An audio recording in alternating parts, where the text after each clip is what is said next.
En el nombre del Padre, y del Hijo, y del Espíritu Santo. Amén. Dios te salve María, llena eres de gracia, el Señor es contigo.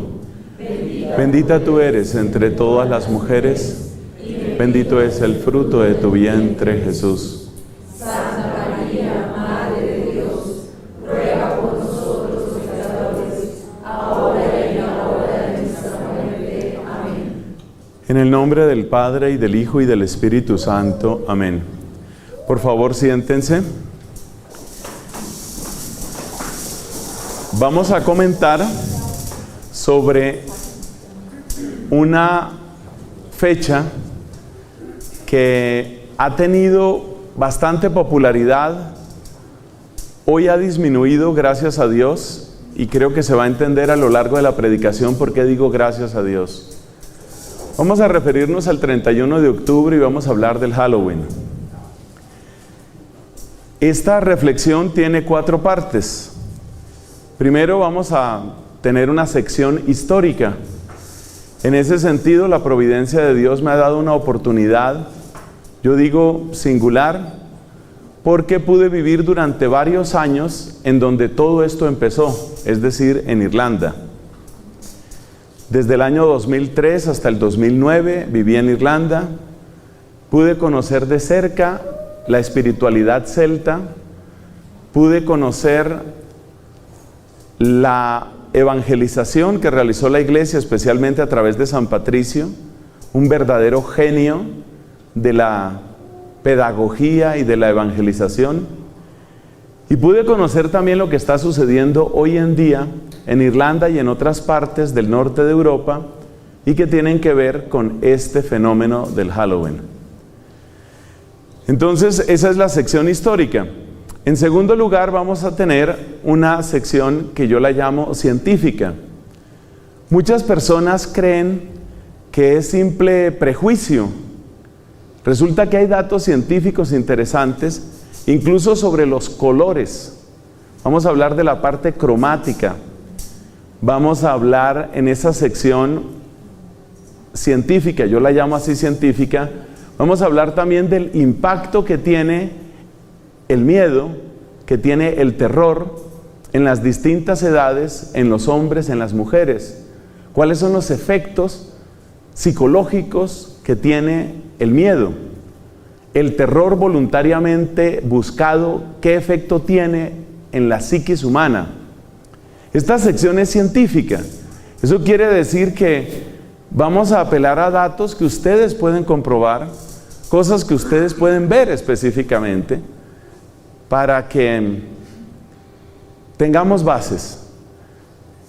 Ya ustedes ven por mi tono de voz, mi estilo no es fanático. No me parece que haya que hacer una especie de estallido de histeria o de pánico con estas cosas. Pero como me gusta decir, ingenuos no, por favor. Ingenuidad no. Tontos útiles, por favor, no. Entonces, esa es la importancia de la sección científica. Entonces, primero historia, luego ciencia. Luego vamos a pasar a una parte teológica. Vamos a ver qué es lo que está de fondo aquí. Y se lo puedo ir adelantando. Lo que está de fondo aquí es la relación entre paganismo y cristianismo. ¿Qué significa propiamente paganismo? ¿Por qué hay un resurgir del paganismo en el mundo? ¿Qué consecuencias tiene? De eso vamos a hablar en la sección teológica. Y por último, la cuarta sección, o sea, antes del desayuno, ahí va a ser la parte que yo llamo práctica. Cuando hablamos de la parte práctica, hablamos de cuáles son las recomendaciones específicas que podemos tomar nosotros desde una actitud de sensatez. Una vez más llamo a la sensatez, a la cordura, no la gordura, la cordura. Porque es tarea nuestra acreditarnos también como católicos. Es muy importante saber acreditarnos. ¿En qué sentido? No en el que uno tenga que darle cuentas de su fe a todo el mundo, sino en un sentido muy aterrizado, y es Las actitudes paranoicas, extremas, fanáticas, lo que hacen es desacreditar a la iglesia. Y ustedes han visto recientemente, por ejemplo, con la visita del Santo Padre, ustedes han visto el ridículo que un sector del catolicismo ha causado por una actitud completamente fanática y extrema. Eso no tiene sentido. Entonces, esas son las 4 secciones que tenemos: histórica, científica, teológica y práctica. Una sugerencia que siempre hago es que si ustedes pueden, utilicen sus celulares, o si tienen donde escribir, una libretica o algo. Por supuesto, los celulares en silencio. ¿Por qué? Porque usted puede tener una pregunta interesante, usted puede tener una palabra que le llama la atención. Y después de la predicación como tal, vamos a tener una oración de liberación, como nos ha recomendado Javier. Dios te bendiga, Javier, a ti y a tu familia. Vamos a tener una oración de liberación, porque este también es un tema de liberación, como lo vamos a ver en la parte teológica. Y después de la oración, si tenemos el tiempo y la disposición, habrá unos minutos para algún comentario, alguna pregunta que ustedes quieran hacer. Entonces es bueno que nos sintamos en esa confianza, que nos sintamos en esa cercanía. El grupo, bendito sea Dios, es numeroso, pero así, numerosos y todo, podemos ser familia. Y qué hermoso sentirnos en familia. Hermanos en Cristo, peregrinos de una misma fe. Entonces, introducción general a este tema. ¿Para qué someterse a riesgos tontos? Yo les decía a unos amigos, cuando veníamos para acá, les decía: usted puede caminar en un barrio peligroso de Bogotá a las 2:30 de la mañana solo, sí, y puede que no le suceda nada. Eso puede suceder. Pero usted correría ese riesgo, y usted me dice: no, de ninguna manera. Y yo le puedo presentar cifras, yo le puedo presentar probabilidades, le puedo decir, existe una probabilidad del 3 o del 2% de que no le suceda nada. O sea que es bastante probable que sí le suceda algo, un atraco, Dios lo proteja. Entonces uno no se somete en lo que tiene que ver con la salud, en lo que tiene que ver con la seguridad. Uno no se somete a riesgos tontos. Usted puede dejar su casa sin llave, irse un fin de semana, por ejemplo, de vacaciones, ¿sí? Usted puede hacerlo y es posible que llegue y encuentre todo. Pero también es muy posible que llegue y no encuentre nada. Y usted no corre ese riesgo. Entonces la tónica general de esta reflexión sobre Halloween va en esa línea. Repito, no es histeria, no es fanatismo. Es hacernos la pregunta simple: ¿por qué correr riesgos que son tontos y que pueden causar gravísimo daño, no solamente a usted, sino que, como esto se anuncia como una actividad para niños, son riesgos tontos a los que usted está exponiendo a sus propios hijos? O sea que si ya sería tonto que usted caminara solo en la madrugada por un barrio peligroso, creo que sería tonto al cuadrado que usted fuera con su niño o con su niña en esas circunstancias, porque usted sabe que es todavía más vulnerable que usted. Y esa tónica de evitar el riesgo tonto es la que nos lleva a escarbar, a buscar, si te gusta la palabra, a investigar qué hay detrás de todo esto. No con un deseo simplemente de salir con el rostro sombrío, preocupado. No. A pesar del tema, que no es lo más simpático del mundo lo que vamos a hablar, mi esperanza es, y mi deseo, es que usted salga de aquí con un rostro de victoria de Cristo en su sonrisa, en su mirada. Porque en el fondo lo que estamos proclamando aquí, ¿qué es? El señorío de Jesucristo, la victoria de Dios. Aclarando, en ningún sitio es tan hermosa, tan perfecta, tan visible la victoria de Dios que en María Santísima. A mí me dicen que este grupo se llama María. Eso fue lo que me dijeron. Entonces yo no sé si cabe aquí pedir, por ejemplo, un aplauso de amor para ella, que muestra la victoria de Dios. la victoria de Dios. Entonces, evitar riesgos tontos, conocer, enterarse bien, formarse bien y evitar riesgos tontos, eso es todo. Y cuando uno hace ese proceso, uno llega a una conclusión. Yo soy de otra raza, yo soy de otro linaje. Yo soy de otro linaje, o sea, yo no tengo por qué someter a los más pequeños de mi casa a una contaminación ridícula. Yo soy de otro linaje. Pero vamos por partes. Entonces entremos a la primera sección, la sección histórica. Por supuesto hay que empezar por el nombre, muchos de ustedes ya lo saben. Halloween es una deformación de una expresión en inglés que es All Hallows Eve. All Hallows Eve. Hallows es el plural que indica santos. Por ejemplo, en Dublín, uno de los seminarios más activos durante décadas, el gran seminario misionero de los irlandeses, es el seminario de All Hallows, el seminario de todos los santos. Eve significa la vigilia, la víspera. Entonces, All Hallows Eve significa la víspera de todos los santos, porque efectivamente, para nosotros, el 31 de octubre, como católicos, realmente lo que es la víspera de un día muy bello, el día de todos los santos. Como decía por allá un predicador, el día de todos nosotros, ¿no? El día de todos los santos. Estamos en la víspera del día de todos los santos, de ahí viene el nombre. Pero las celebraciones, ¿de dónde vienen las celebraciones?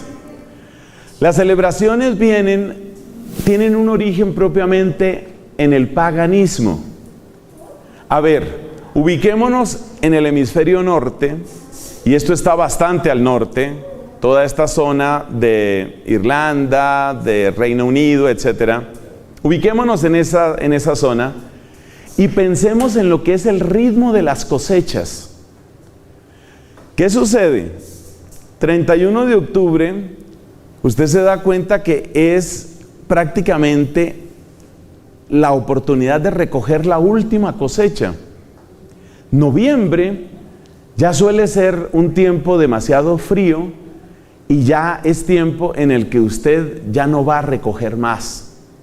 De manera que el día en el que usted como agricultor hace el balance de lo que le dio el año es más o menos a finales de octubre. Entonces, en los orígenes remotos de esta festividad, por eso estamos hablando de sección histórica, la sección histórica estamos hablando, el origen está en las celebraciones propias de la cosecha, la gran cosecha o mediana cosecha que hubo ese año. Y a partir de ese tiempo, lo que tú recogiste para tus ganados, y lo que tú recogiste para tu consumo es con lo que tienes que sobrevivir. Estamos hablando de siglos y siglos atrás, miles de años atrás. Y si uno retrocede en ese tiempo, uno se da cuenta que lo que se alcanzó a recoger de eso hay que vivir, porque no hay importaciones.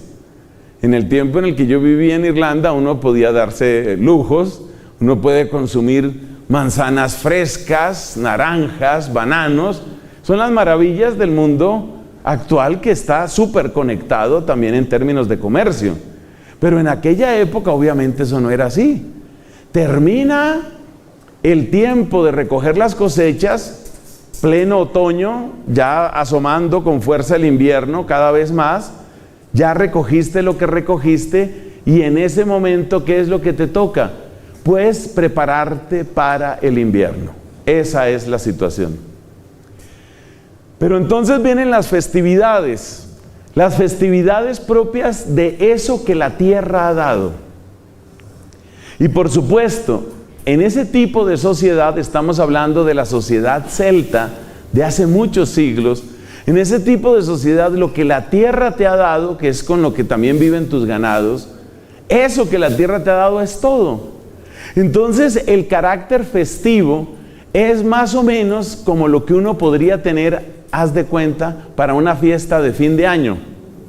Has visto que muchas empresas a fin de año tienen una fiesta, la fiesta de fin de año. Y las festividades de fin de año suelen tener abundancia, ruido, danza, música, también para nosotros, porque es el momento en el que tú despides todo lo que hiciste. Para ellos su tiempo está marcado no tanto por un calendario civil, sino por la agricultura. Entonces, al cabo del tiempo, se fue formando la costumbre de tener una gran fiesta en la cual se hacía pues todo ese recuento de lo que hemos cosechado y toda esa alegría. Y usted sabe lo que sucede cuando hay mucha fiesta, usted sabe las costumbres de consumo de alcohol que son típicas de esa región. Entonces muy pronto se convierte en una fiesta que tiene mucho ruido, que tiene mucha danza, mucha comida, mucha bebida, mucha borrachera. Es decir, es una fiesta que tiene las características como de un pequeño carnaval. Es la fiesta de otoño, es la gran fiesta de otoño, la fiesta del 31 de octubre. Esa es la prehistoria de lo que nosotros llamamos Halloween. Pero estas personas, ¿qué religiosidad tenían?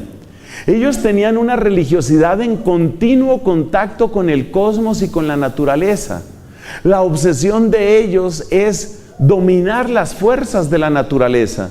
Y ellos consideran que hay espíritus que habitan en los bosques, hay espíritus que habitan en los campos, y esos espíritus, si uno se hace amigo de ellos, uno va a tener una buena cosecha. Todavía hoy se hace mucho chiste de eso. Si ustedes conocen algo del mundo irlandés, ustedes saben que el tema de los duendes, de los gnomos, es un tema que está muy frecuentemente metido allá.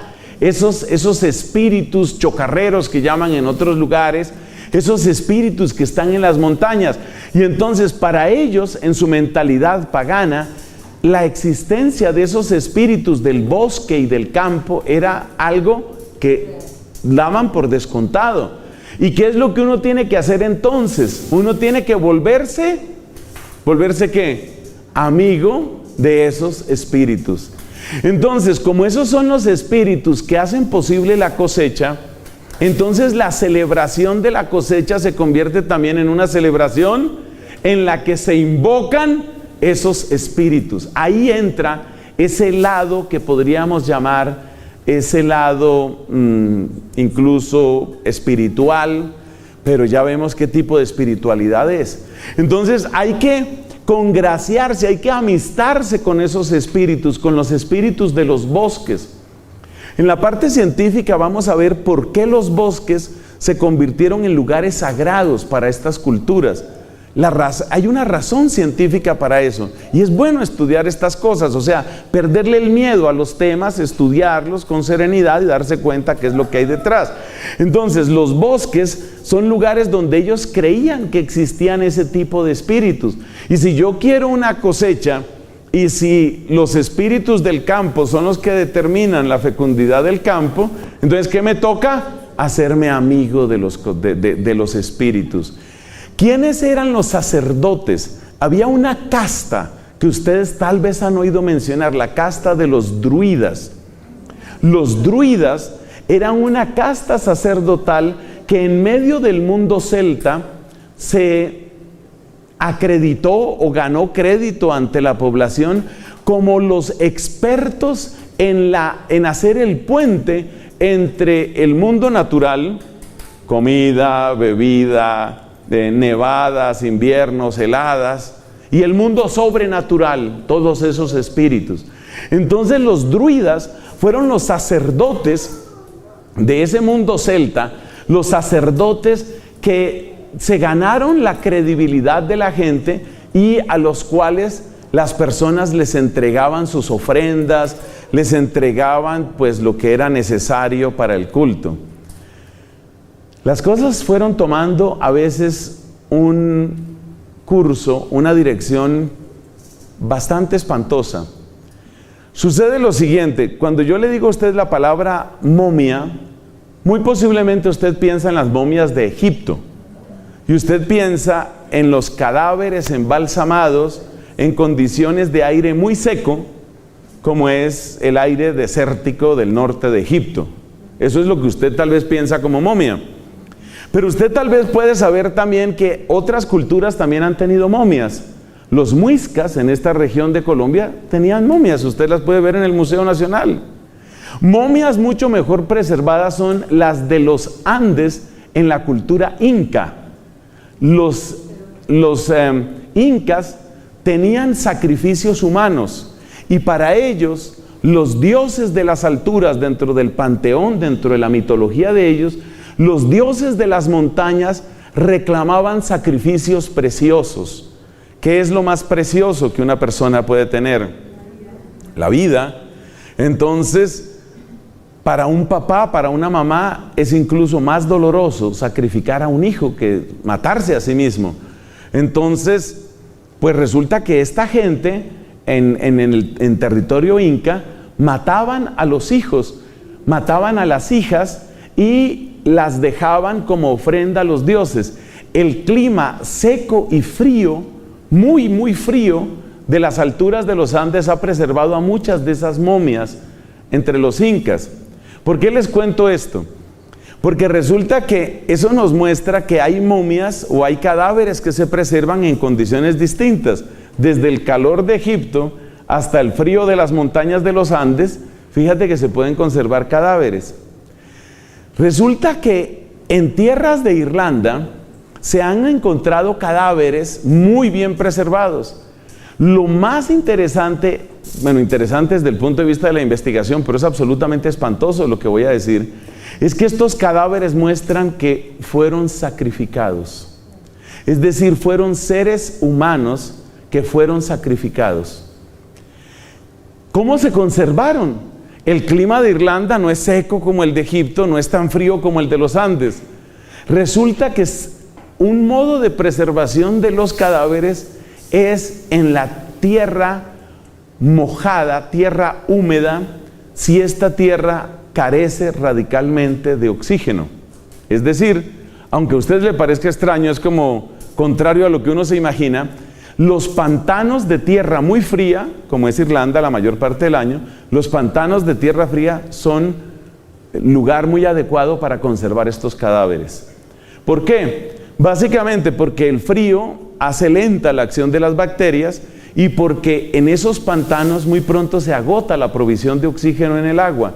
Entonces es un medio que los científicos llaman anaerobio, un medio sin oxígeno, y si usted tiene un cadáver en un lugar muy frío, sin ningún tipo de oxígeno, con una temperatura más o menos estable, hay una probabilidad alta de que se conserve.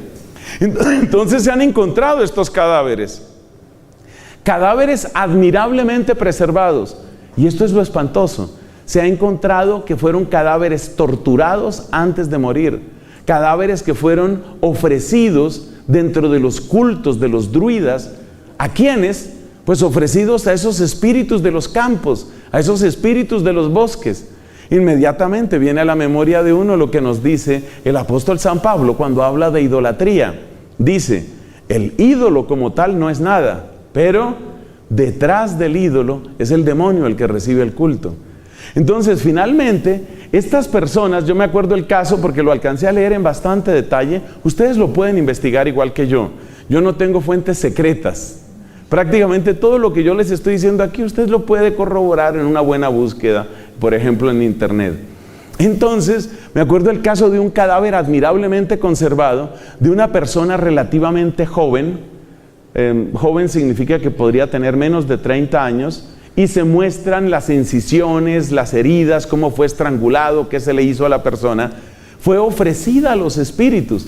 Es decir, ¿de qué estamos hablando aquí? De un ser humano ofrecido al demonio. ¿Y eso para qué? Para asegurar las cosechas. ¿Y cuál era la fecha de eso?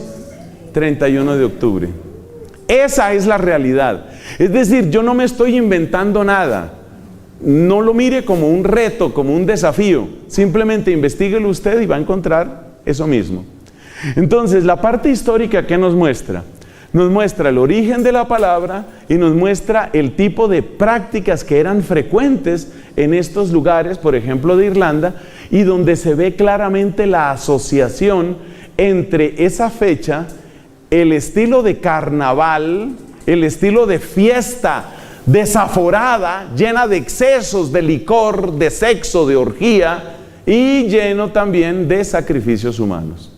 Esos datos son absolutamente históricos. ¿Qué pasa cuando llega la evangelización cristiana? Con una paciencia, con una pedagogía, con una mansedumbre realmente maravillosa, San Patricio, pero también otros que vivieron en esas tierras, sembraron de santidad a Irlanda. Irlanda ha sido tierra disputada por el demonio muchas veces a lo largo de su historia. Y en este momento, ese mismo país está siendo atacado de una manera brutal. Como ustedes pueden ver en las noticias, no me puedo extender en este momento. Ustedes comprenderán que es un país que yo amo profundamente, me hizo mucho bien, por eso me mantengo muy cerca de las noticias de ese lugar. Entonces, cuando vino la evangelización cristiana, santos predicadores, benditos obispos, especialmente desde la sede de San Patricio. La sede de San Patricio fue Armagh, que se escribe con GH al final. San Patricio, desde la sede de Armagh, que queda actualmente en Irlanda del Norte, desde ahí y los que le sucedieron, una serie de obispos realmente santos, gente que uno dice, o sea, eran misioneros, eran pastores, pero entregados. Ellos se dieron cuenta de estas barbaridades, se dieron cuenta que sí se mataba gente, que se estaban asesinando seres humanos para ofrecerlos a los demonios. Y por supuesto eso no se puede tolerar. Entonces ellos hicieron lo que en otras partes del mundo se ha hecho también, y es tomar el hecho de que ya la gente de todos modos se iba a reunir. Llegó el final de la cosecha, la gente se reúne. Entonces tomar ese hecho de que la gente se reúne y darle un significado nuevo. Eso explica, y con esto terminamos la sección histórica, eso explica por qué surge el nombre All Hallows Eve. La iglesia quiso de esa manera tomar el hecho de que la gente acostumbraba a reunirse, pero para darle un sentido distinto. No que fuera el All Demons Eve, para que no fuera una víspera de demonios, para que no fuera un evening, una tarde de demonios, sino para que fuera una víspera de santidad. Ese fue el sentido que le dio la iglesia y por eso tiene ese nombre. Bueno, dejemos entonces el mundo celta, dejemos la parte histórica. Ya sabemos de dónde viene esto, ya sabemos que hay datos comprobados, ya sabemos el tipo de momias. Hay distintos tipos de momias. Hay otra clase de momificación que fue famosa en Japón, que es también escalofriante porque es la momificación budista. Los budistas, una rama del budismo, practicó la momificación a través del autoenvenenamiento con sustancias ácidas para destruir la parte de los intestinos, que es la parte que obviamente se corrompe más rápido. Ese mundo es bastante oscuro, el mundo de las momias es en general bastante oscuro, porque no es casualidad, mis hermanos, que el libro sagrado, el libro religioso para el antiguo Egipto, tenía ese nombre, el libro de los muertos. Eso no es casualidad, ni es casualidad que una tierra tan amada por Dios y por la Virgen como es México, esté en este momento en disputa por parte del demonio, porque quiere a través de una cosa que se llama el culto a la Santa Muerte, quiere destruir a México. Uno tiene que ser consciente de estas cosas, eso se llama una lectura teológica de la realidad. Usted mire los países que están siendo atacados de una manera más brutal y usted encontrará que son países preferidos por Dios y por la Virgen. Es decir, estamos presenciando lo que podríamos llamar la revancha o el intento de revancha del demonio contra México, contra Irlanda, contra España. Es difícil encontrar un país que tenga la densidad de santos que tiene España. Es impresionante España y por eso ustedes ven cómo es atacada de una manera brutal y faltan pues líderes en este momento, laicos y sacerdotes seguramente, que puedan cambiar el curso de los acontecimientos. Bueno, entonces ahí termina la sección histórica, ya nos damos cuenta cuál es el origen de esto, el mundo celta, el mundo druida, los sacrificios humanos. Pasemos a la parte científica. En la parte científica yo quiero referirme a varias cosas, quiero referirme a tres temas específicamente. Quiero referirme al tema de los colores, quiero referirme al tema de los bosques y quiero referirme al tema del miedo, al tema del terror. Esos tres temas son importantes porque sobre esos temas se han hecho distintas investigaciones. Empecemos con algo que, según me comentaba aquí mi amigo, le impactó mucho desde que lo oyó la primera vez, la parte de los colores. Bueno, ustedes saben que desde antiguo hay dos colores que están asociados con la victoria de Dios. Son los colores del cielo, el blanco y el azul. El blanco, la gloria de la Pascua; el azul de cielo, el azul de la Virgen; el azul de la serenidad y del mar. Ella es la estrella del mar. Mira nada más, esto no fue planeado, pero mira, aquí tenemos la estatua de la Virgen, blanco y azul. Si tú has estudiado algo sobre colores, te has dado cuenta que cada color tiene su opuesto. Obviamente el opuesto del color blanco es el color negro, eso lo sabemos todos. El opuesto del color azul es un poco más difícil, ahí toca entrar un poco en la teoría de los colores primarios y secundarios. Entonces uno sabe que hay tres colores que son primarios, básicamente el amarillo, el azul, el rojo. Y uno sabe que de la combinación del amarillo y el azul surge el verde, que de la combinación del azul y el rojo surge el morado, y de la combinación del rojo y el amarillo, usted imagínese una rueda, ¿no? La combinación del rojo y el amarillo, ¿qué sale? El anaranjado. Entonces, si tuve usted en una rueda lo que yo le he dicho, imagínese aquí la rueda, ¿no?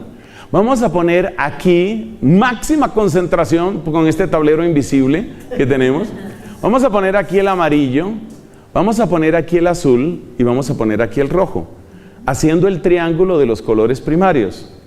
Y ahora miremos dónde están los opuestos. Como aquí está el amarillo, el opuesto del amarillo, ¿cuál va a ser? La combinación entre el azul y el rojo. Entonces esa es la combinación que es el violeta. Por eso usted se da cuenta que cuando usted tiene un vestido de fondo violeta y pepas amarillas, eso se llama un payaso. Porque es un contraste tan bárbaro que es una cosa que da risa. Entonces, el opuesto del amarillo, ¿cuál es? Es la combinación de los otros dos, es decir, del azul y el rojo.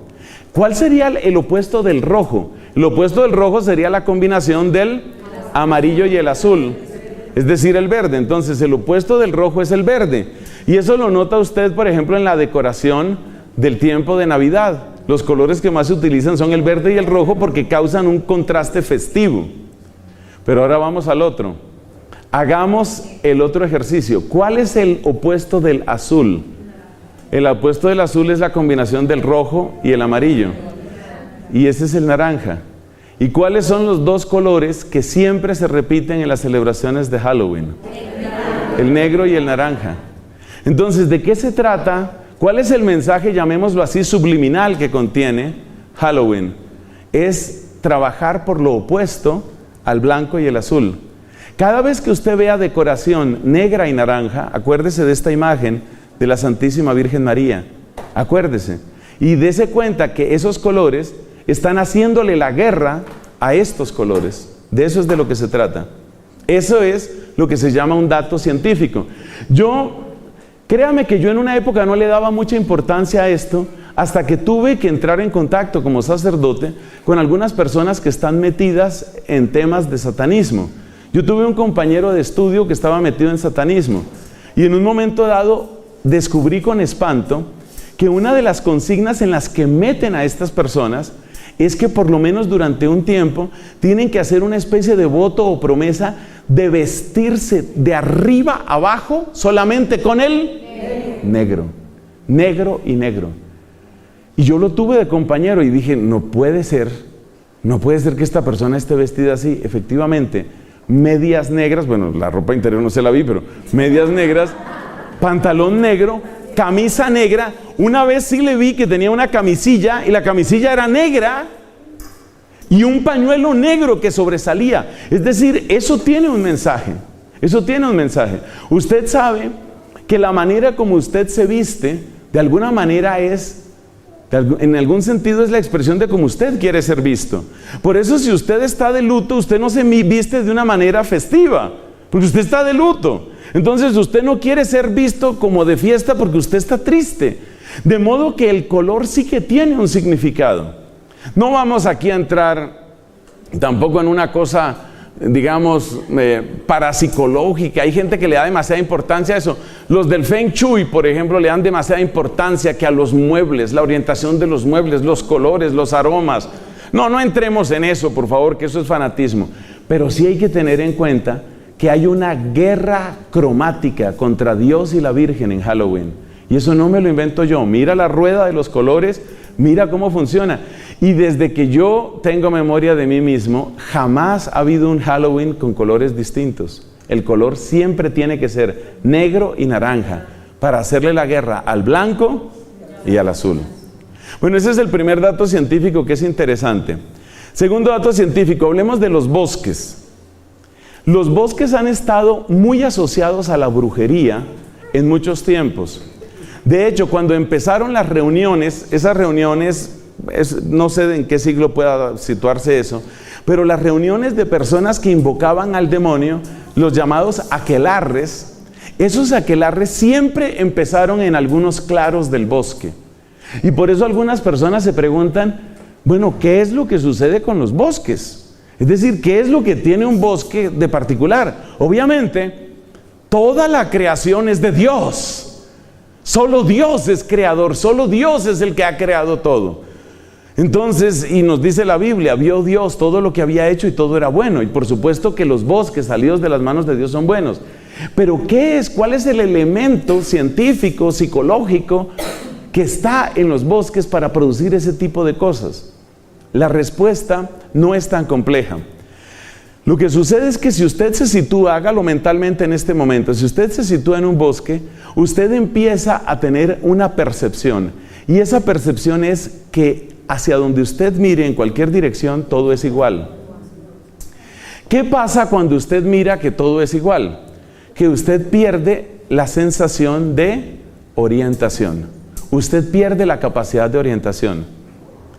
Si en este momento, Dios nos preserve, si en este momento hubiera algún problema en este edificio en el que nos encontramos, pues todos sabemos hacia dónde está la puerta, todos sabemos hacia dónde habría que ir. Y de hecho, pues eso se refuerza con las señales que en los edificios tienen ahora. Ahí están todas esas señales. Está muy bien. Pero ¿qué pasaría si usted entra a un lugar en el que usted no puede reconocer qué es entrar y qué es salir? ¿Hacia dónde se avanza y hacia dónde se retrocede?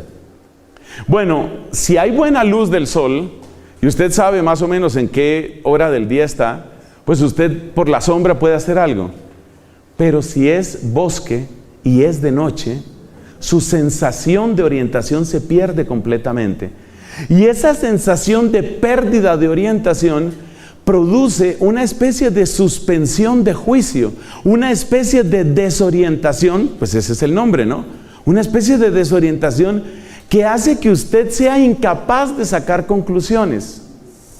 Cuando usted se siente incapaz de sacar conclusiones, usted se vuelve particularmente frágil a las señales. ¿Por qué? Porque su cerebro, esto es absolutamente científico, de nuevo investíguelo, búsquelo. Cuando una persona está en situación de peligro, de desorientación, agudiza los sentidos. Entonces, cualquier cosa que a usted le suene en el bosque, ¿qué fue eso? Sus sentidos se agudizan, su sentido de orientación se pierde y usted empieza a confundir lo que usted percibe con lo que usted imagina, lo que usted percibe con lo que usted recuerda, lo que usted percibe con lo que usted desea. El romper la frontera entre lo que usted percibe y lo que usted recuerda, imagina o desea es exactamente la condición que se necesita para que usted abra las puertas de su conciencia al mundo espiritual. Eso es lo que se necesita. A ver, ¿qué defensas tenemos nosotros frente al mundo espiritual? Yo no voy a entrar aquí en una discusión sobre si existen o no existen ángeles, si existen o no existen demonios. Yo doy por hecho que usted ya sabe eso, ya está seguro de eso. Las personas que tengan dudas a ese respecto, por favor investíguenlo en el lugar apropiado, no podemos dar aquí todos los temas. Eso significa que, por ejemplo, pues sabemos que existen ángeles buenos, como nuestros ángeles de la guarda, como los benditos San Gabriel, San Rafael, San Miguel, a quienes invocamos tantas veces. Nosotros sabemos que esos ángeles existen, pero también sabemos que lamentablemente existen espíritus caídos. ¿Cómo se defiende usted de un espíritu dañino? Usted se defiende de la misma manera que usted se defiende de un extraño que le amenaza. ¿Usted cómo se defiende de una persona extraña que le amenaza? Pues usted primero intenta evaluar el peligro y luego intenta ver cuál es la mejor estrategia. Es decir, ¿ataco o huyo? ¿Cierto? Son las dos respuestas, el famoso fight or flight, ¿no? Entonces, ¿ataco o huyo? ¿Eso cómo lo hace usted? Con su racionalidad.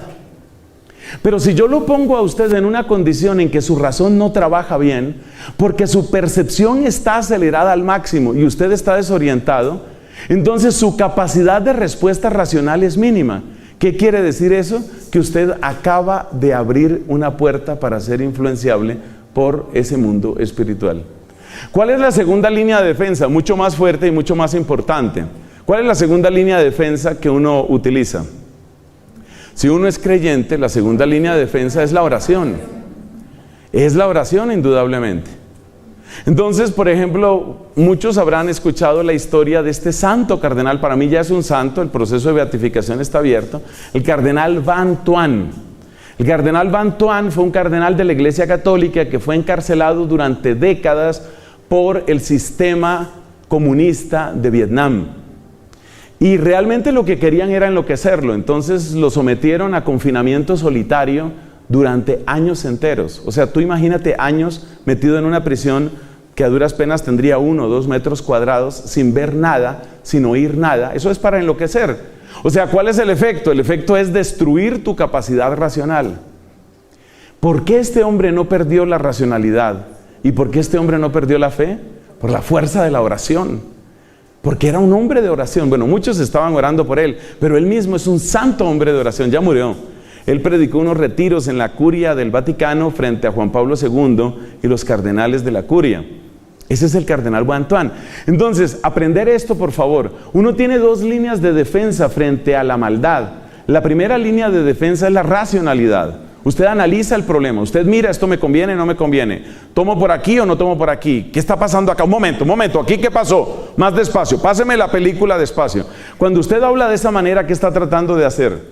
Utilizar su razón. Y eso está bien porque Dios nos dio esa capacidad, Dios nos dio la inteligencia. Pero, ¿cuál es la segunda línea de defensa? La fe.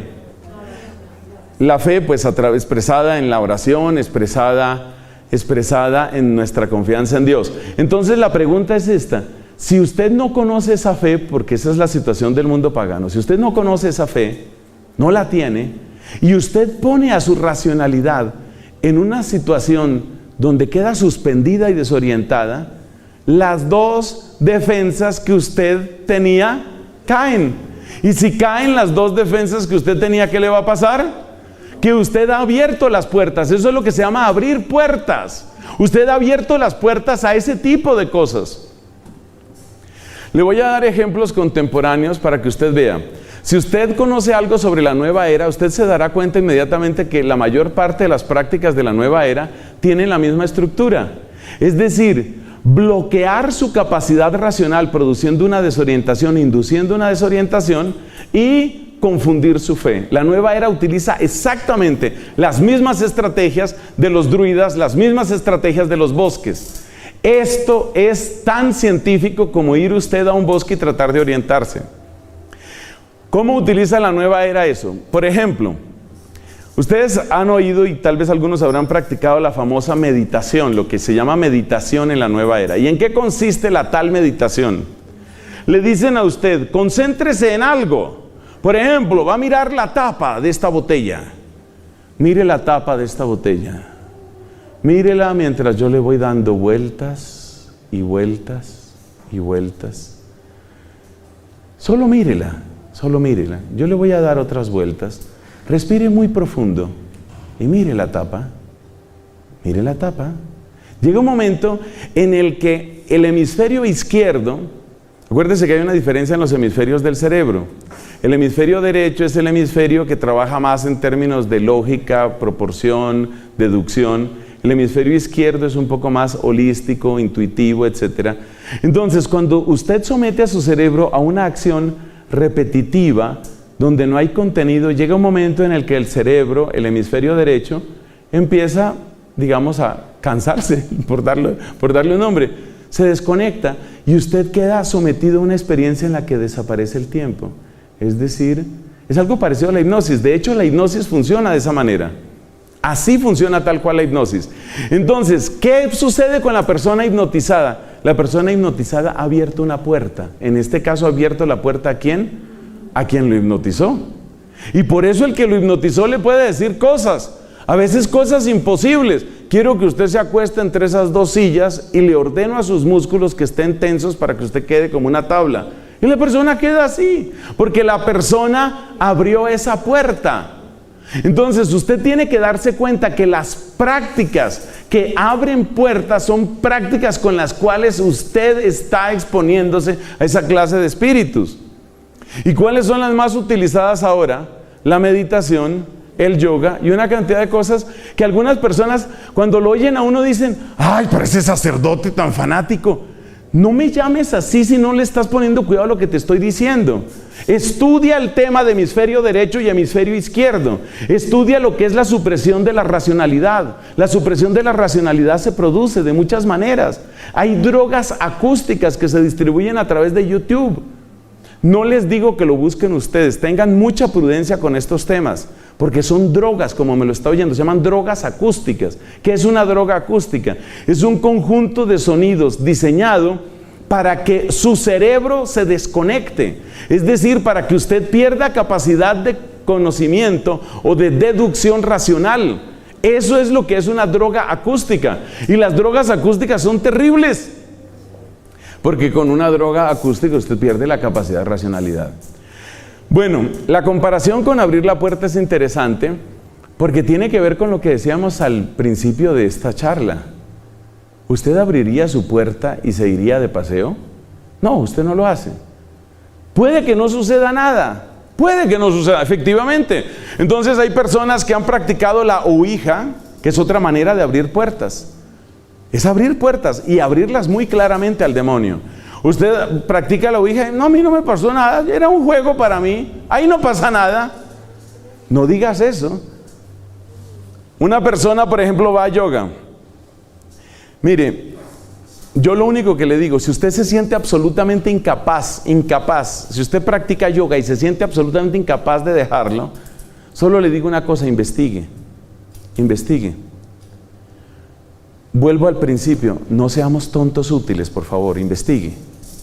Mire esto, usted sabe de dónde surgió el yoga, usted sabe para qué sirve el yoga, usted sabe qué es lo que quiere el yoga. El yoga no es ejercicio físico, el yoga es una disposición de su cuerpo y de su mente para lograr unos estados de conciencia. ¿Y estados de conciencia qué es? Suprimir su capacidad de crítica racional y abrir las puertas de su corazón a que entre ¿qué? ¿A que entre qué, por Dios? Ese es el problema, que usted no sabe a qué le está abriendo la puerta. Eso es lo realmente preocupante de esto, que la gente no tiene idea ni a qué le está abriendo la puerta. Entonces fíjate a dónde nos lleva el tema de los bosques. El tema de los bosques, ¿a dónde nos lleva? ¿Por qué los bosques han tenido toda una tradición en el mundo de la brujería, el satanismo, los aquelarres? ¿Por qué? Porque producen la desorientación de la conciencia. Y por eso el bosque no funciona igual de día que de noche. El bosque no trabaja igual de día, porque de día tú lo que ves es los pajaritos y todo eso. Pero de noche, cuando tu capacidad de orientación está perdida y cuando tú empiezas a acelerar la capacidad de percepción y no tienes capacidad de crítica, hay que entre lo que sea. Y ahí es donde está el riesgo. Bueno, llevamos 2 puntos en la sección científica. Los 2 puntos son, hemos hablado del tema de los colores y hemos hablado del tema de los bosques y lo que significa la suspensión de la racionalidad. Cuidado con la suspensión de la racionalidad.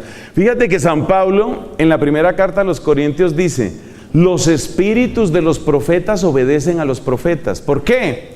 Porque una de las maneras de perder la racionalidad es con la histeria, y existe la histeria religiosa.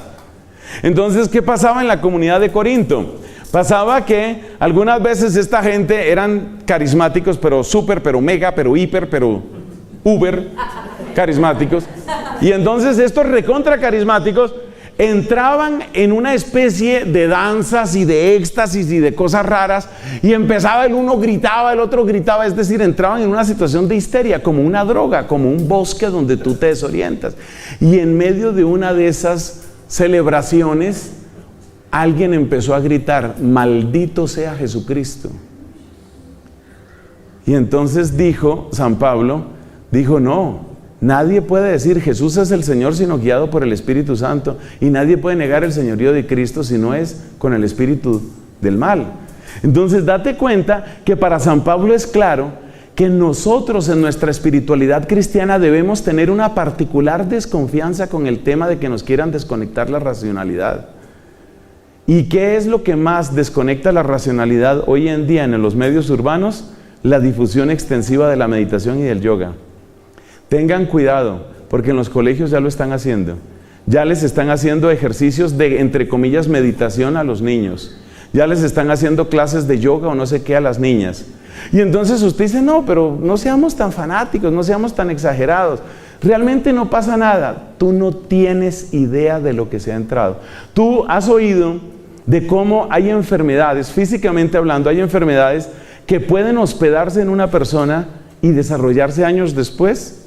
Por ejemplo, el SIDA es una enfermedad de estas características. Una persona puede adquirir el virus del SIDA, adquiere el SIDA y no se le desarrolla inmediatamente. 8 o 10 años después se le dispara por circunstancias que sería muy largo tratar de explicar aquí. Entonces date cuenta que lo mismo sucede en este mundo espiritual. Entonces me decía una amiga muy querida que ha tratado también estos temas y que ha dirigido grupos de oración, realmente una mujer de Dios, me decía con respecto a esto: ¿y para qué la gente tiene que abrir esas puertas?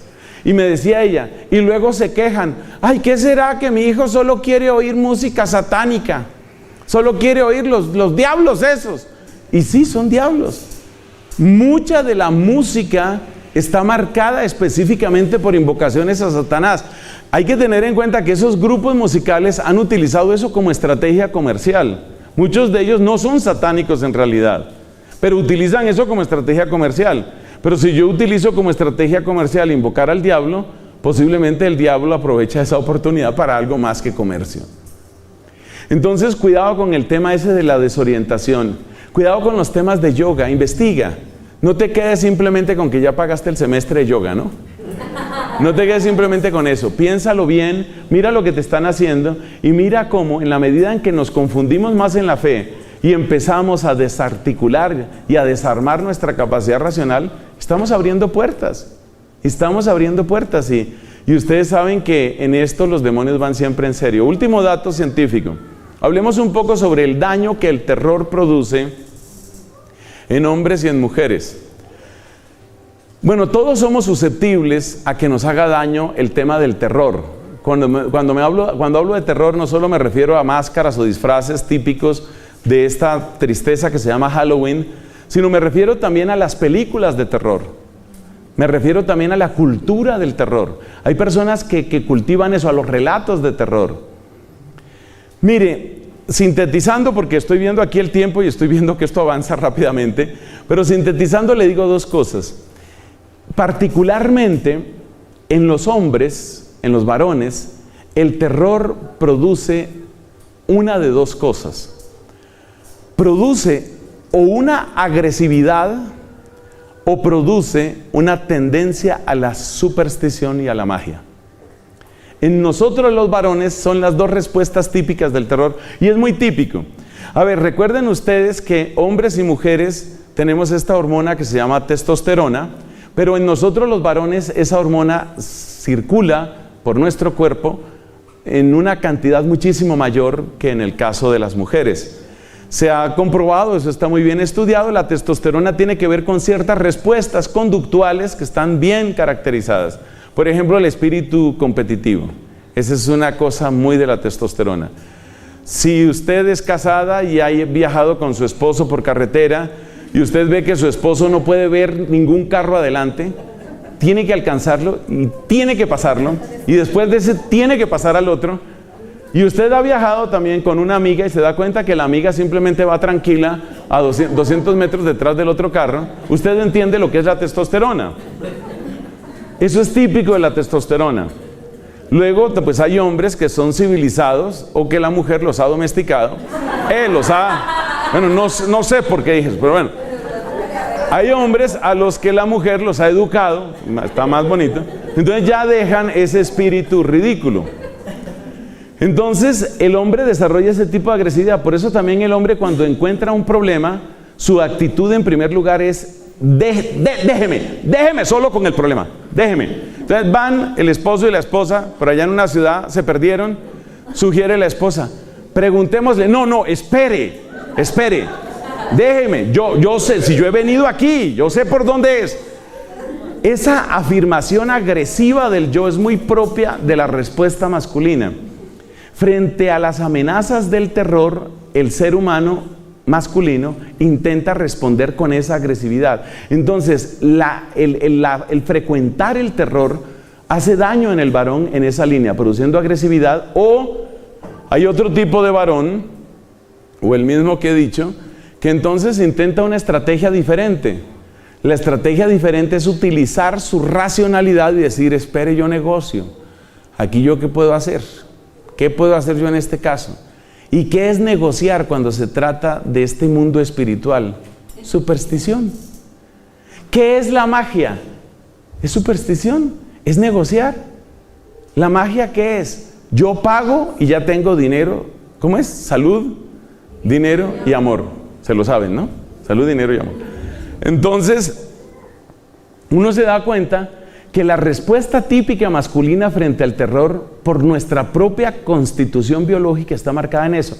Eso quiere decir que las prácticas de terror tienen ese efecto: fomentar la agresividad y fomentar la superstición. Bueno, si usted es una persona relativamente mayor, pues usted seguramente no va a caer en eso. O sea, un adulto ya mayor, así como este hombre. O sea, una persona ya de una edad muy, muy avanzada realmente. Ya una persona que uno dice, hombre, ya este señor ya lleva mucho tiempo sobre la tierra. Bueno, una persona así como este amigo, una persona como este amigo, hombre, seguramente ya no va a reaccionar así frente al terror. Pero ¿quiénes son los varoncitos que se someten a estas presiones en Halloween? ¿Quiénes son? Ojalá fueran los jóvenes, los niños. Entonces, la capacidad, los recursos emocionales e intelectuales internos de los niños son mínimos. Eso indica que la capacidad de influencia de este tipo de cosas en un niño es mucho mayor.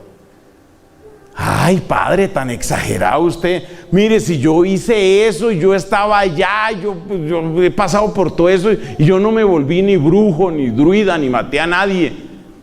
Pero yo vuelvo a mi pregunta, ¿y por qué tiene uno que abrir puertas? ¿Por qué tienes que someter a tus hijos a la lotería de a ver si le gusta algún demonio? ¿Tú someterías a un hijo o a una hija a la lotería a ver si le gusta algún violador? ¿A ver si le gusta algún criminal? ¿A ver si le gusta algún atracador? Tú jamás harías eso.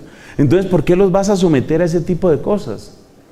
En la parte práctica vamos a ver un poco qué estrategias específicas se pueden tomar.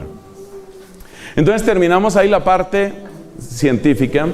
Hemos mencionado el tema, ¿qué fue lo que mencionamos? Los colores, el tema de la desorientación y la racionalidad, y el tema de los miedos. Pasemos ahora a la parte teológica.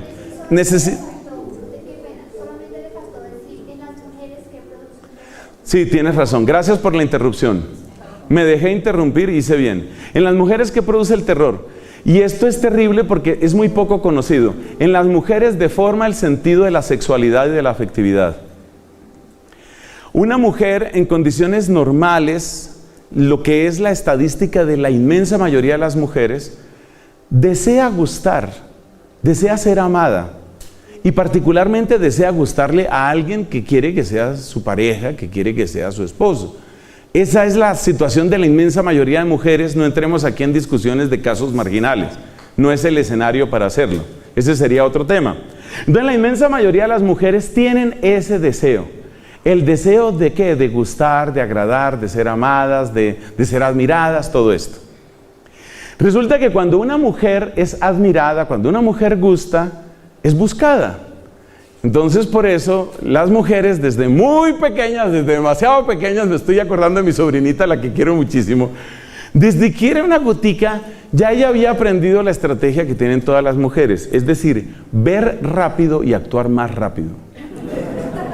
Entonces, la niña se da cuenta, ella se da cuenta, esos ojitos, ¡ay, Dios mío! Ella se da cuenta con sus ojitos que le cayó bien a alguien. Ellas no piensan, las niñas pequeñas no piensan en términos de gusto, sino más bien me quiere, le caí bien. La niña se da cuenta que le cayó bien a alguien y ¿qué hace? No sale al encuentro de esa persona a decir, hola, mi nombre es, no. La niña ¿qué hace? Se esconde, se pone así detrás de una columna, es decir, se hace buscar. Luego esa adolescente, cuando llega a ser la adolescente, si una adolescente llega a una fiesta con tarjeta, se dice, mira, ahí te dejo mi celular, aquí está mi celular, este es mi número celular, aquí tienes mi WhatsApp, aquí tienes... La gente miraría a esa mujer y diría, ¿esta qué le pasa? ¿O para qué trabaja? ¿O qué negocio tiene? ¿O qué perturbación? No, ¿qué tiene que hacer ella? Ella tiene que hacerse un poquito la difícil. ¿Por qué? Porque quiere ser buscada. Quiere ser buscada. Eso está en el ADN de la mujer y es algo muy bello. Es algo muy bello. Es que el plan de Dios para el hombre y la mujer, si me vuelven a invitar a otra charla, tenemos que hablar específicamente sobre estos temas de hombre y mujer porque son una hermosura. Y por supuesto la ideología de género quiere arrasar con todo eso. Pero los temas de hombre y mujer son una hermosura, porque no es que es la idea de Dios. Y Dios no hace tonterías. El Dios que hizo los campos, que hizo las flores, que hizo las estrellas, tuvo que diseñar algo demasiado hermoso en la unión del hombre y la mujer. Tuvo que ser algo demasiado bello, y lo es. Entonces, volvemos, y de nuevo te agradezco tu pregunta. La mujer quiere ser buscada. ¿Qué pasa cuando una mujer, por ejemplo, tiene un sueño en el que es perseguida por alguien? Ese sueño tiene una característica de miedo, porque quizás esa persona me va a hacer daño. Pero ese sueño tiene también una característica de tipo afectivo y en algunas ocasiones, esto hay que oírlo con prudencia, en algunas ocasiones incluso erótico. Porque para ella está muy asociado a su afectividad y a su sexualidad que me busquen. Por eso cuando una mujer casada se siente muy, pero muy mal en el matrimonio y habla con un sacerdote, a veces le dicen a uno, mire, es que mi esposo ya no me busca. Y eso es muy triste para una mujer, ya no me busca, es decir, ya no le intereso. Ella quiere ser buscada, ella quiere ser deseada, ella quiere ser... Entonces, ¿qué es lo que produce el terror? En una niña, sobre todo en una niña, ¿qué es lo que produce? Produce una deformación y un daño de eso, exactamente de eso. Porque el terror es algo así como te estoy persiguiendo. Entonces, las niñas, las jovencitas que se someten a grandes dosis de terror, empiezan a tener desfiguraciones en su sentido de la afectividad y de la sexualidad. Y esto sería muy largo estudiarlo aquí y no son iguales todas las mujeres, esto también hay que destacarlo. Pero créanme que en algunos casos los efectos del terror en las mujeres son parecidos a los efectos de la pornografía en los varones. Aunque tristemente también hay mujeres que consumen pornografía, eso también es cierto. Pero por hacer una comparación, ¿qué le sucede a un hombre que satura su mente, sus ojos, su corazón de pornografía? ¿Qué le sucede?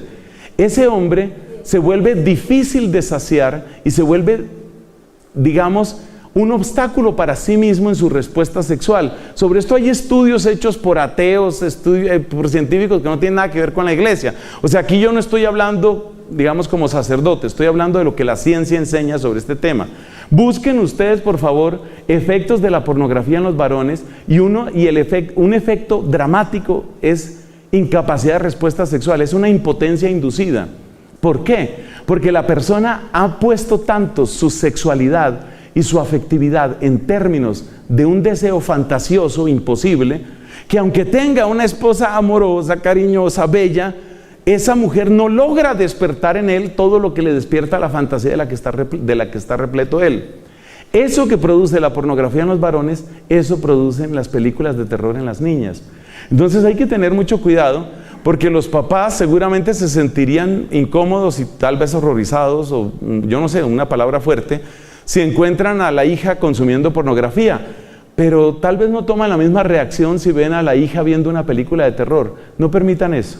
No permitan eso. El terror no es bueno para las niñas porque deforma su capacidad afectiva e incluso llega a producir fenómenos parecidos a los de la pornografía en los varones, es decir, una incapacidad de respuesta sexual.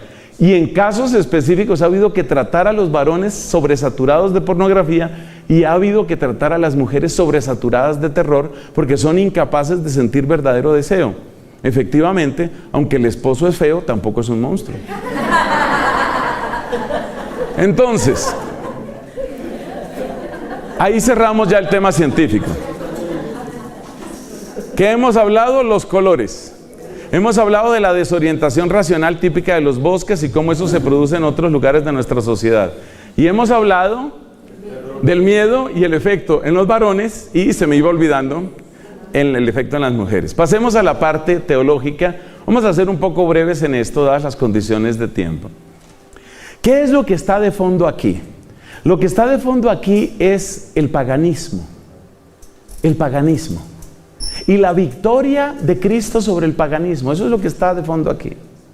¿Y el paganismo qué es? Le voy a dar una definición que le va a servir. El paganismo es el intento desesperado de colmar el anhelo del infinito del ser humano en la finitud de la creación.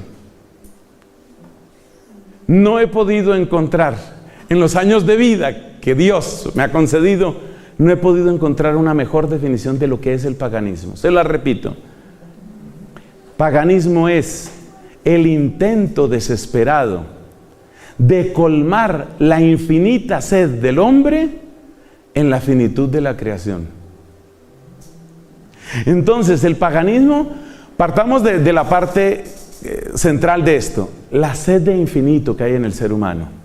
Por estos días me tiene meditando mucho una frase de un gran filósofo y matemático francés, un hombre muy piadoso llamado Blaise Pascal.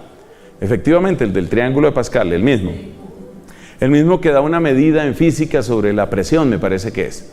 Bueno, entonces, Blaise Pascal. Este Pascal tiene esta frase que yo quisiera que usted la atesorara como yo lo hago. En el corazón humano hay un hueco que tiene la forma de Dios. San Agustín lo dijo de otra manera, y la frase de San Agustín es más conocida, está en el libro primero de sus Confesiones. Nos hiciste, Señor, para ti, y nuestro corazón está inquieto hasta que descanse en ti. O sea, el ser humano está hecho para Dios. Nosotros fuimos hechos para el infinito de Dios. Pero cuando uno no conoce a Dios, cuando uno ha sido engañado sobre el Dios verdadero, cuando uno está confundido con una multitud de dioses, cuando uno se volvió escéptico por un trauma bárbaro en la vida, cuando uno llegó al ateísmo porque le convenía o porque no le convenía que existiera Dios, de lo cual habla también San Agustín, cuando uno está en una de esas condiciones, entonces el infinito mío, el infinito de mi vacío, no logra encontrarse con el infinito de Dios. Entonces yo busco ese infinito. ¿En dónde lo busco? En el mundo. Entonces lo busco en la creación, incluyendo seres espirituales. Entonces alguien buscará ese infinito en los excesos del vicio, otro buscará ese infinito en la absoluta racionalidad, es el caso del filósofo ateo. Otro buscará ese infinito en la comunión con distintos espíritus, como buscaban los druidas. ¿Qué es el paganismo entonces? Es el intento, yo lo llamo intento desesperado. ¿Por qué es desesperado? Porque finalmente termina llevando ¿a qué? Termina llevando a la muerte de seres humanos. Otra frase que le quiero dar para quienes están tomando apuntes, 3 personas en este momento, bendito sea Dios. Le voy a dar esta otra frase. La gran diferencia entre los dioses falsos, que son los del paganismo, y el Dios verdadero, es que los dioses falsos se alimentan de ti, el Dios verdadero te alimenta. La gran diferencia entre los dioses falsos y el Dios verdadero es que los dioses falsos se alimentan de ti, el Dios verdadero te alimenta. Por eso no hay nada, nada, nada más sublime, más bello, más grande que la Santísima Eucaristía. Porque es ahí donde experimentamos al Dios verdadero. Dice Santo Tomás, ahí se conoce, ahí se prueba la dulzura en su propia fuente. La divina Eucaristía, la Santísima Eucaristía. Entonces, ¿el paganismo qué es? Es un intento desesperado. ¿Desesperado por qué? Porque no tiene salida, no tiene meta, no tiene futuro, no tiene posibilidad de éxito. Ninguna posibilidad de éxito. Es como encerrarse en una prisión, cerrarla uno completamente, tapar todas las ventanas y todo, y luego gritar, soy libre, soy libre, soy libre. Sería una mezcla de tristeza, de dolor y de ira lo que tú sentirías frente al destino de esa pobre persona. Ese es el paganismo. Entonces, ¿qué pasa? Que como nos damos cuenta por la historia y por la ciencia, que son las dos secciones que hemos tenido, hermanos míos, es evidente que el paganismo es un intento desesperado. Eso no tiene ningún futuro. ¿Pero qué es? Es tratar de conjurar los espíritus, es tratar de invocar la naturaleza, es tratar de llegar a estados de conciencia, es tratar de llegar a sensaciones, o llegar a percepciones, o llegar a estados anímicos o estados mentales que me alivien la necesidad de infinito. Que me alivien la necesidad de infinito. El que se droga busca eso. Quiere aliviar su necesidad de infinito.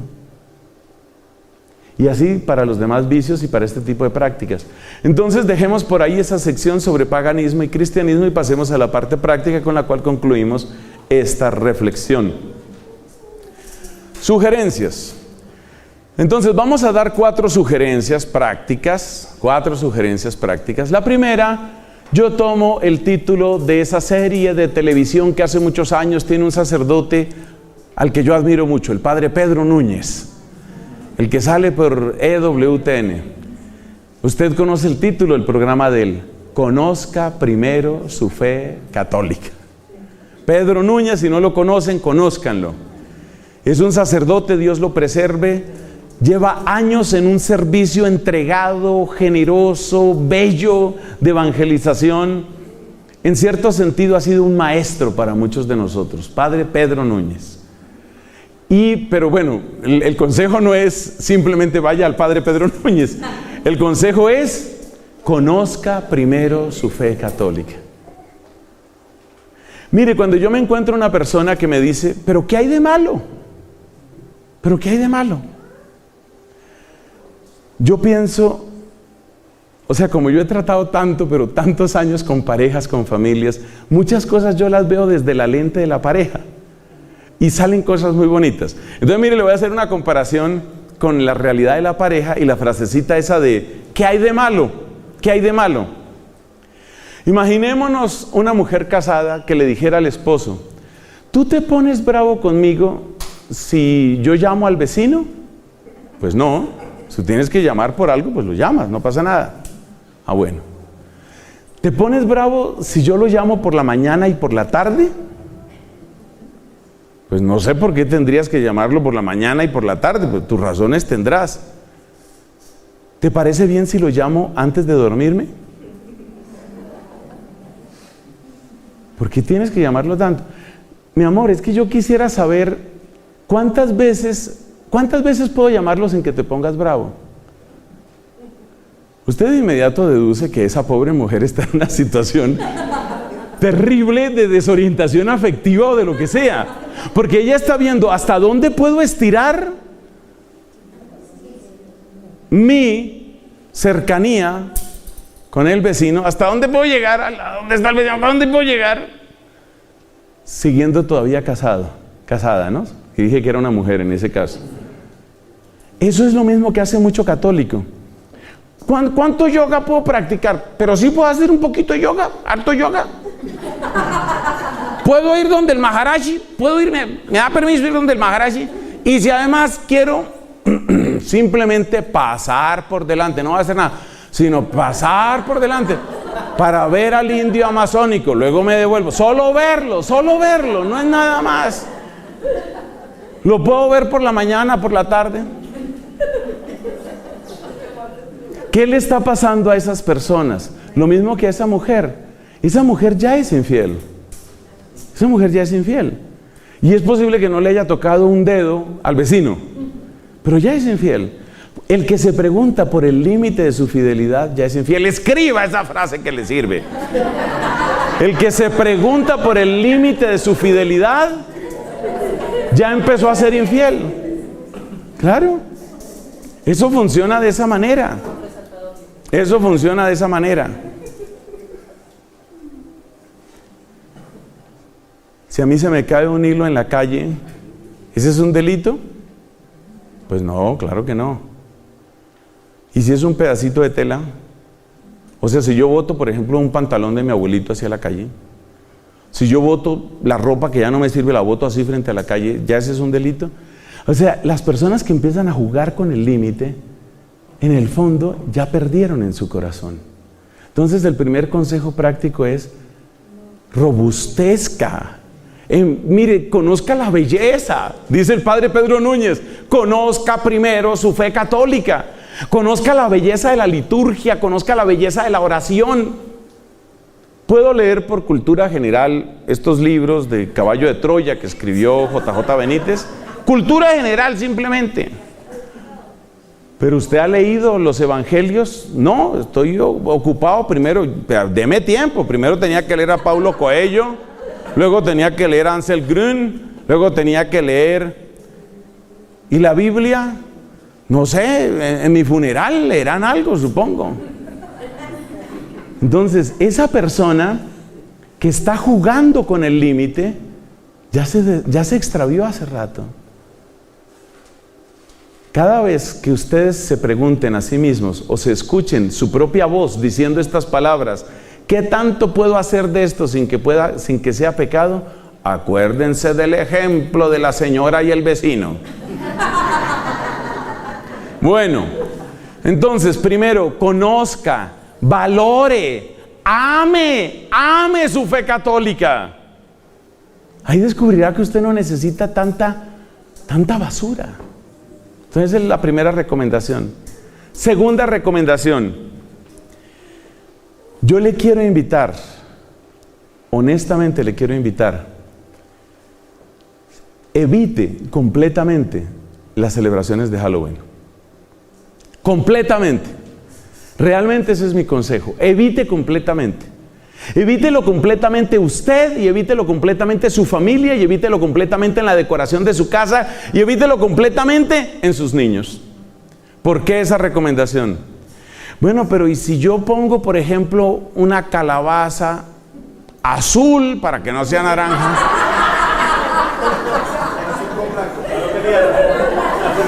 Si pongo una calabaza azul con blanco. Le voy a decir por qué no es buena idea abrirle ningún espacio a Halloween, ninguno. Le voy a decir por qué es la mejor idea, pero luego vamos a dar otros consejos. Porque mire, cuando usted abre una puerta, usted no sabe después qué tanto se abre esa puerta. Es muy interesante lo que sucede en un niño. Piensen ustedes en estos niños haciendo caso omiso de la cara de aburridos que tienen. Pobrecitos, es que la hora es pesada. Piense usted, por ejemplo, en esos niños. Esos niños de Dios muy amados están creciendo en un hogar donde nunca se celebra Halloween. ¿Estoy diciendo la verdad? Nunca se celebra. ¿Eso qué significa? Que ese niño a los 13, 14, 15 años o a los 25, o de pronto se va a hacer un doctorado de Irlanda, como me tocó a mí. Ese niño crece, se vuelve un joven. Cuando más adelante alguien le hable de eso, él siente: yo nunca me he metido con eso. Es decir, es algo ajeno. Y si la persona lo siente como ajeno, tiene menos tentación de entrar. En cambio, el niño que ya vio que en la casa sí le pusieron unas cuantas calabazas y unos esqueletos, ya tiene un precedente. Mi mamá sí permitía algo. Y de algo a algo más. Y de algo más a mucho más. Y de mucho más a muchísimo más. Todos son puertas. Ustedes conocen el famoso dicho de qué tiene que hacer el vendedor cuando le van a cerrar la puerta, ¿no? Poner el pie, porque si queda una rendija, queda una esperanza. Queda una esperanza. No, pero no cierre la puerta, mi señora, no cierre. Mire, le tengo una oferta mejor. Solamente por hoy le tengo esta oferta. No cierre usted su puerta. Entonces, la mejor estrategia es no abra ninguna puerta, ninguna. Esa es la mejor estrategia. Pero, tercer punto. Si parece que es absolutamente imposible, porque si usted no celebra Halloween, Kim Jong-un oprimirá el botón.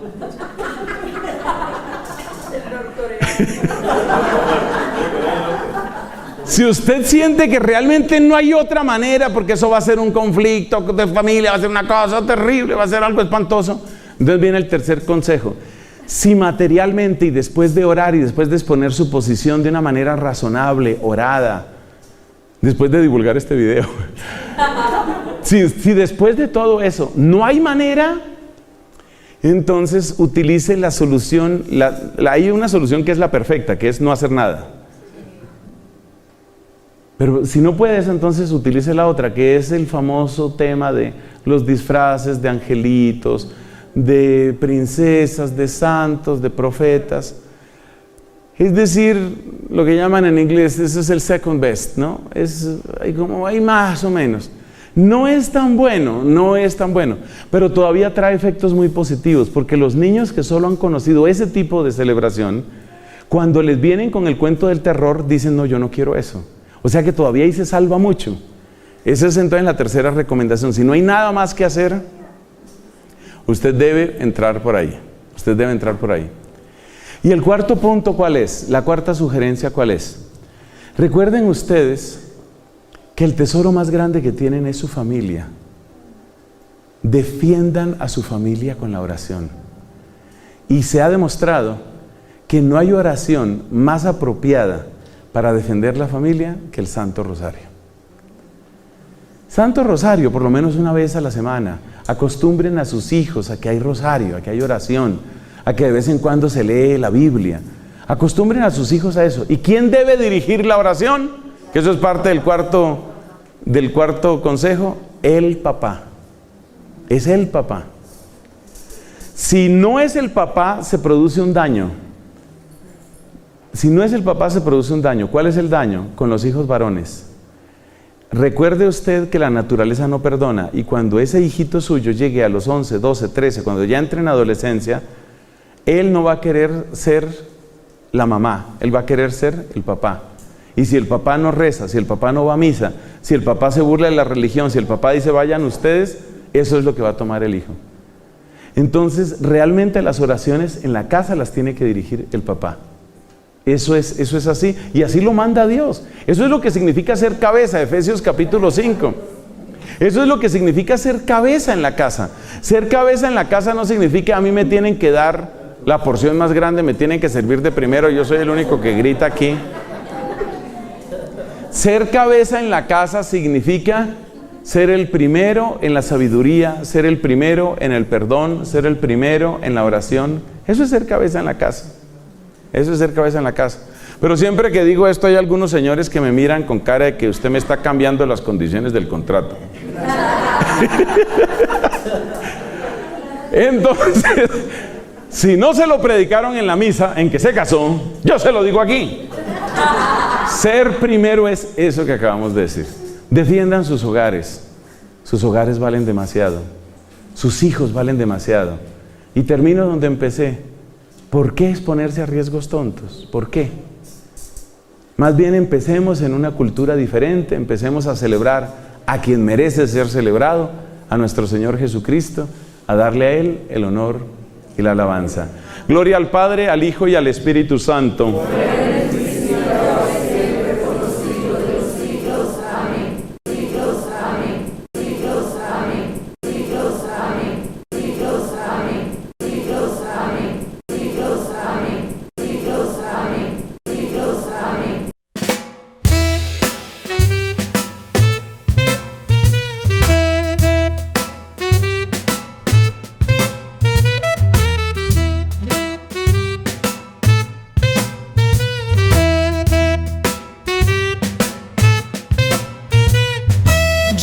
one look and the band played sweet. Trumpet flared and skipped a beat. Your smile hit like a perfect chord, had me spinning like a record I can't afford. Just one look, that's all it took. You wrote the hook in my little black book. Caught in your groove, I couldn't shake. Now I'm dancing for your heart, make no mistake.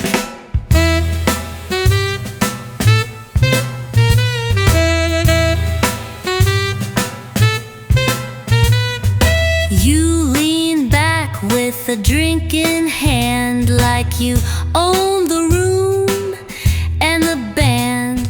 I tossed a wink, you caught the cue. Now I'm swinging every step straight toward you. Just one look, that's all it took. You wrote the hook in my little black book. Caught in your groove, I couldn't shake. Now I'm dancing for your heart, make no mistake.